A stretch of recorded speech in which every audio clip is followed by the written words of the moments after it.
Mga ka-K5, patay ang isa ka 34 anyos nga miyembro sang PNP Special Action Force nga nakabase sa probinsya sang Antique matapos nga ginaaligar na accidental firing sa sulod sang Ilabalay sa barangay Pili Ahoy, Iloilo pasado las 3 sang kaagahon, Martes, Hunyo 16. DTX 500. Di na problema mo bala ang mataas nga blood sugar level? Ang DTX 500 na! Sa interview sang K5 News sa Kamsara kay Police Captain Aileen Lacrete, hepe sang Ahoy Municipal Police Station, ginpahayag sini nga nakabaton sila sang tawag pinaagi sa 911 may kang tanan sa nagluntad nga insidente sa mga lugar.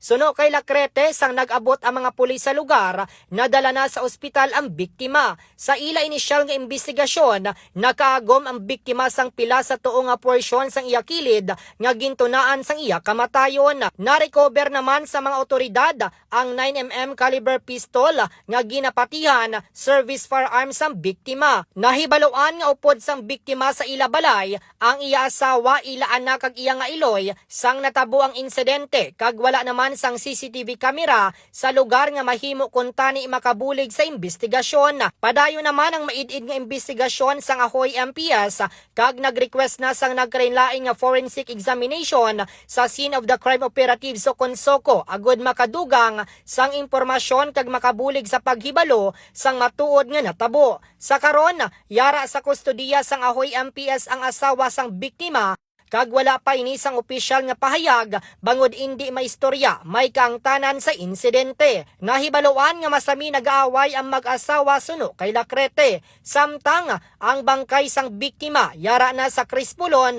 Funeral Home sa Banwa sang Ahoy. Yari ang kabahin sang pahayag ni Police Captain Lacrete. Bali, patrolman sir, PNP staff member sir, assigned sa Antique.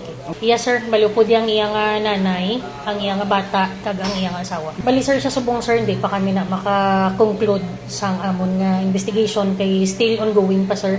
Meron pa kami mga request nga ginahulat pang result sa Soko sir. Balita nagikan sa Banwa sang Ahoy, ini si K5 Reggie Plazuela de Mayo para sa kampiyon nga balita, serbisyo publiko kag kalingawan sa Quinto Distrito. K5 News FM. Ang superpower sa Mighty C. Lakas Tensya. Matalinaw Mighty C.